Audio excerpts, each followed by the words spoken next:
You are watching Psychoverse, the channel where we explore the hidden psychology behind attraction, human behavior, and the unspoken signals that shape every relationship.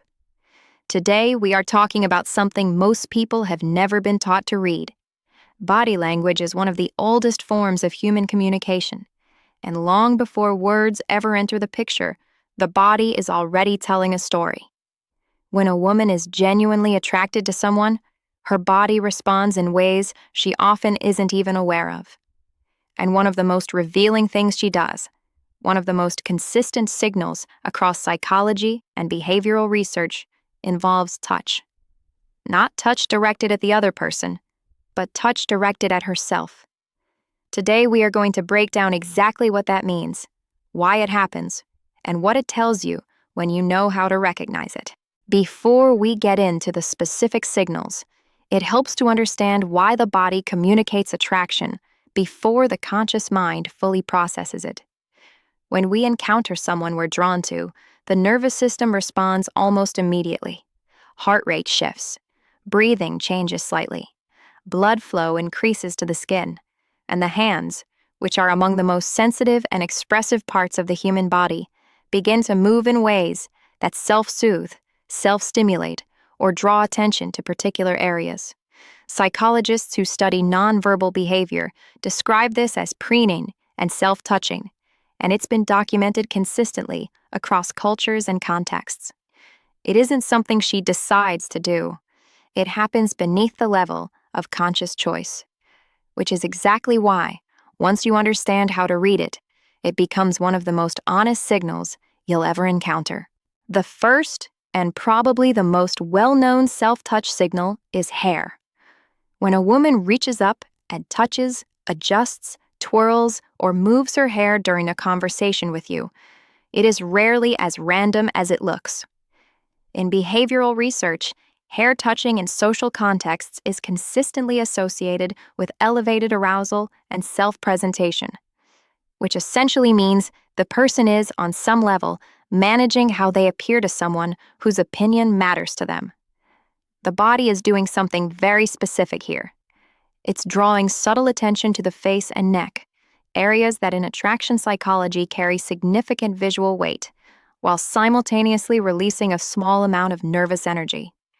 You'll notice it tends to happen at particular moments, when the conversation turns slightly more personal, when she laughs at something you've said, or when there's a brief pause and she feels your attention on her. The gesture itself is often unconscious, but the timing almost never is. There's a little more depth to this signal than most people realize. Hair touching doesn't always mean the same thing. Context matters enormously. A quick adjustment that happens once and isn't repeated is probably just that, an adjustment. What you're looking for is repetition, and more importantly, timing.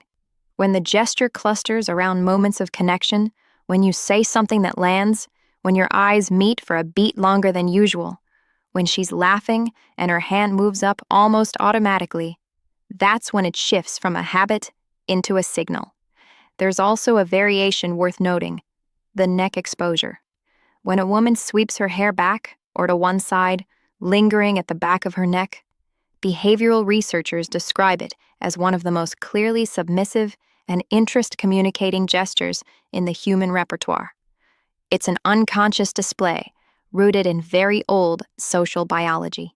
And when you see it directed at you, specifically, not at the room in general, but at you, it is worth paying attention to.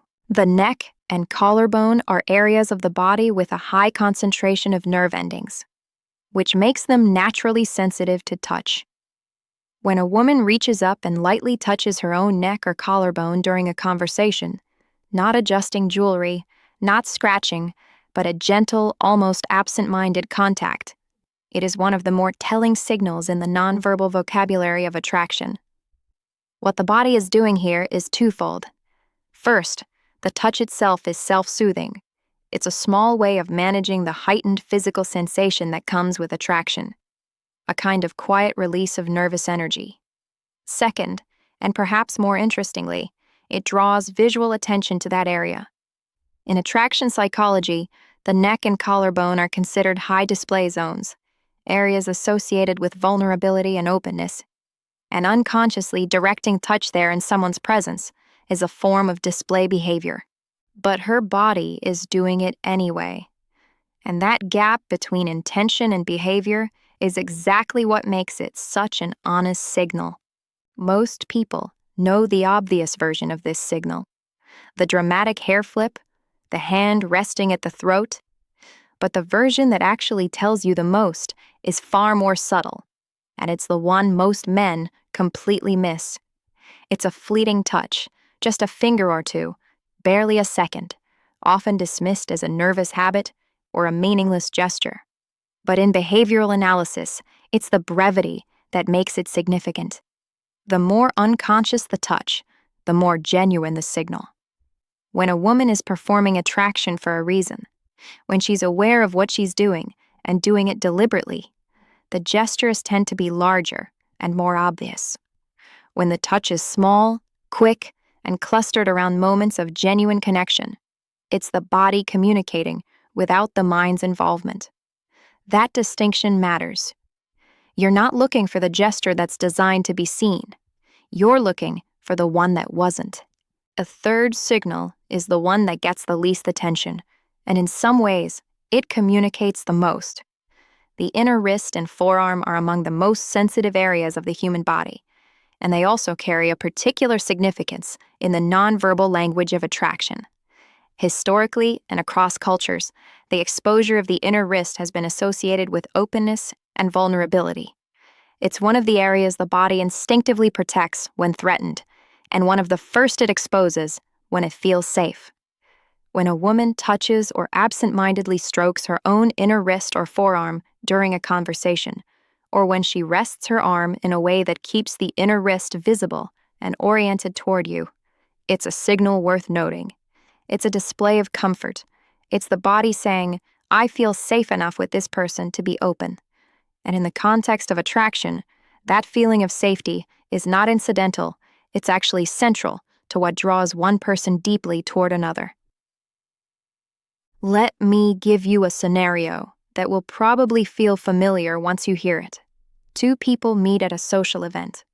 The conversation starts casually, nothing significant, just small talk. But at some point, something shifts. A joke lands a little better than expected. One of them says something that catches the other off guard, in a good way. And in that moment, if you were watching closely, you'd notice something. Her hand moves up briefly to the side of her neck. A few minutes later, as the conversation gets a little more personal, her fingers trace lightly along her collarbone, barely noticeable, over in less than a second. By the end of the conversation, she's been playing with her hair 3 or 4 times without ever seeming aware of it. None of this was calculated. She wasn't running a strategy. Her body was simply responding to something her mind was still catching up to. And if the man in that conversation knew what to look for, he'd already know, before she said a single direct thing, exactly how she was feeling. One of the most important things to understand about these signals is that a single gesture in isolation doesn't tell you very much. People touch their hair for 1,000 reasons that have nothing to do with attraction. People touch their necks when they're nervous for reasons that have nothing to do with you. What actually gives these signals meaning is clustering, the way they appear together, and the way they appear specifically in response to you. When you notice a woman touching her hair, and a few moments later her hand drifts to her collarbone, and later still, she's absently stroking her wrist while she talks.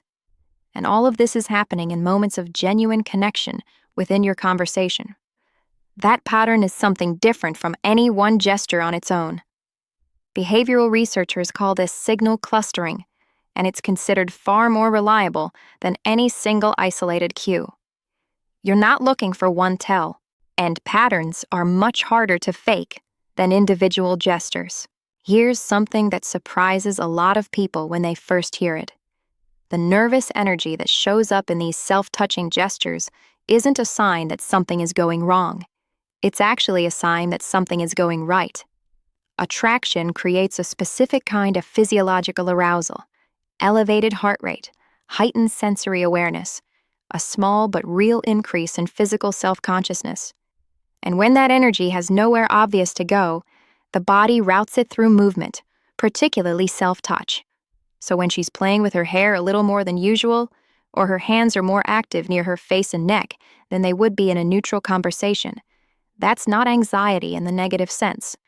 That's her body managing the pleasant discomfort of genuinely liking someone. Once you understand that, these gestures stop looking like nervousness and start looking like exactly what they are: interest that hasn't been put into words yet. Knowing how to read these signals is only half of the equation.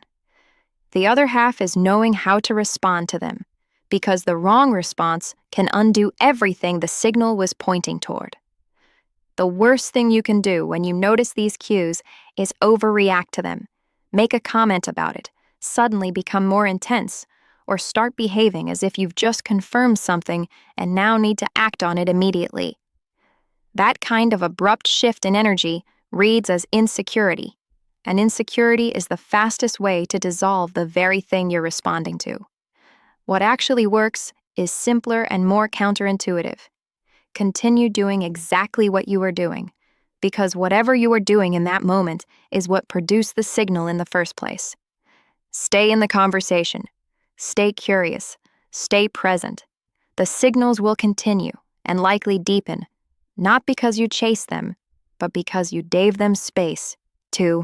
There's one distinction that's worth making clearly, because it changes how you interpret everything else. Not all self-touching in social situations is an attraction signal. Some women are naturally more tactile in the way they carry themselves. Some self-touch gestures are purely habitual, and some are deliberate, a conscious performance of interest designed to send a message rather than an unconscious expression of one. The way you tell the difference is by paying attention to the quality and timing of the gesture, not just its presence. Genuine attraction signals tend to be smaller, less deliberate, and precisely timed to moments of real connection. Performed signals tend to be bigger, more sustained, and less specifically tied to what's actually happening in the conversation. One is the body moving without permission. The other is a choice being made. Both can be meaningful, but they're meaningful in different ways. And learning to tell them apart is one of the more valuable skills you can develop in reading people. Hands are, in many ways, the most expressive part of the human body. They have the most dedicated neural real estate in the brain, the highest sensitivity to touch, and the longest history of use in communicating things that words can't quite reach.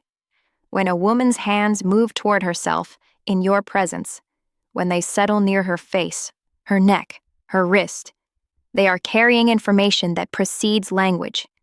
They're telling you how her nervous system is responding to you, not to the conversation in the abstract, not to the room, not to a general mood, to you specifically. And there is something worth sitting with in that, because in a world where so much communication is managed and curated and deliberate, the hands moving without full conscious awareness are one of the last remaining honest signals. They haven't been coached. They haven't been filtered. They are simply the body responding to what it feels. And that kind of honesty, once you know how to read it, is extraordinary. The reason most men miss these signals entirely isn't that they're not interested, and it isn't that the signals aren't there. It's that nobody ever taught them to look. We spend years learning how to speak, how to present ourselves, how to say the right thing at the right time, but almost no time learning how to read what the other person is communicating without words. Add to that the fact that most men in conversations are focused primarily on their own performance, on what to say next, on how they're coming across, on managing their own internal experience, and there simply isn't enough attention left over to notice what's happening on the other side. Real perception requires presence. You can't read someone you're not actually watching, and you can't watch someone when you're still mostly inside your own head. This is another reason why the quality of your presence matters so much. Not just because it feels good to the other person, but because it gives you the awareness to actually see what's in front of you. Attraction has always been a language that runs beneath the surface of spoken words. The three things we've talked about today, the hair, the neck and collarbone, the wrist and forearm, are not tricks or techniques to memorize and look for obsessively. They are simply part of a larger conversation the body is always having, whether we're listening or not. The men who understand people deeply are not the ones with the best lines or the most impressive presence in a room. They're the ones who have learned to be still enough and present enough to actually hear what's being communicated in the spaces between words. That kind of attention, that quality of being genuinely tuned in to another person, is itself one of the most powerful things you can bring to any interaction, because it tells her without a single word that she is worth paying attention to. And very few things in human connection are more compelling than that.